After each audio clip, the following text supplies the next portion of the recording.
নমস্কার বন্ধুরা, রুচিরাজ হেসেলে সবাইকে স্বাগত জানাই। আশা করি সবাই ভালোই আছেন ও সুস্থ আছেন। আমি আজ আপনাদের সাথে শেয়ার করব পটল পোস্ত রেসিপি। এই রেসিপিটি গরম ভাতের সাথে খেতে খুব ভালো লাগে। পটল পোস্ত তৈরি করার জন্য 500 গ্রাম পটল ধুয়ে ভালো করে পরিষ্কার করে নিয়েছি। এবার লবণ আর হলুদ মাখিয়ে নেব। লবণ আর হলুদ যত ভালো করে মাখাবেন, পটল পোস্তর কালারটা দেখতে খুব সুন্দর লাগবে। হলুদ আর লবণ পটলে মাখানো হয়ে গেছে। এবার ওভেনে একটি কড়াই বসিয়ে তাতে খানিকটা তেল দিয়ে দিচ্ছি। তেল গরম হয়ে গেছে। এবার ধীরে ধীরে সমস্ত পটলগুলো এই গরম তেলে দিয়ে পটলটাকে ভালো করে ভেজে নেব। পটল যতক্ষণ ভাজা হচ্ছে সেই ফাঁকে একটি মশলা তৈরি করে নেব। মিক্সিং জারে 4 চামচ পোস্ত আর 10খানা কাঁচা লঙ্কা ভালো করে পেস্ট করে নিয়েছি। তাতে 2 চামচ হলুদ গুঁড়ো, স্বাদ মতন লবণ,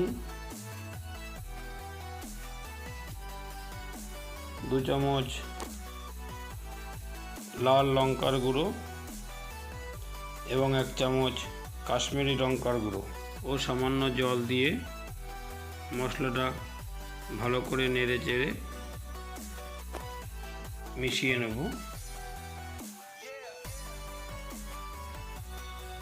পোস্তর সাথে লঙ্কা, হলুদ এবং লবণ ভালো করে মেশানো হয়ে গেছে। মশলা রেডি হয়ে গেছে। এদিকে পটল ভাজা কমপ্লিট। এবার মশলার মধ্যে খানিকটা কালো জিরে দিয়ে পটলের মধ্যে দিয়ে দিলাম। আর মশলার বাটিতে সামান্য জল দিয়ে ভালো করে ধুয়ে মশলা ধোয়া জলটা দিয়ে পটলটা সিদ্ধ হতে দেব। সামান্য নাড়াচাড়া করে একটি ঢাকনা দিয়ে ঢেকে দেব কিছু সময়ের জন্য, পটল সিদ্ধ হওয়ার জন্য। 10 মিনিট বাদে ঢাকনাটা খুলে দিচ্ছি। পটল সিদ্ধ হয়ে গেছে। আজকের পটল পোস্ত সম্পূর্ণ রেডি। এখন ওভেনটা নিভিয়ে দেব। পটল পোস্ত এখন একটি সার্ভিস বলে তুলে নিচ্ছি। রেসিপিটি যদি আপনার ভালো লেগে থাকে অবশ্যই কমেন্টস করে জানাবেন।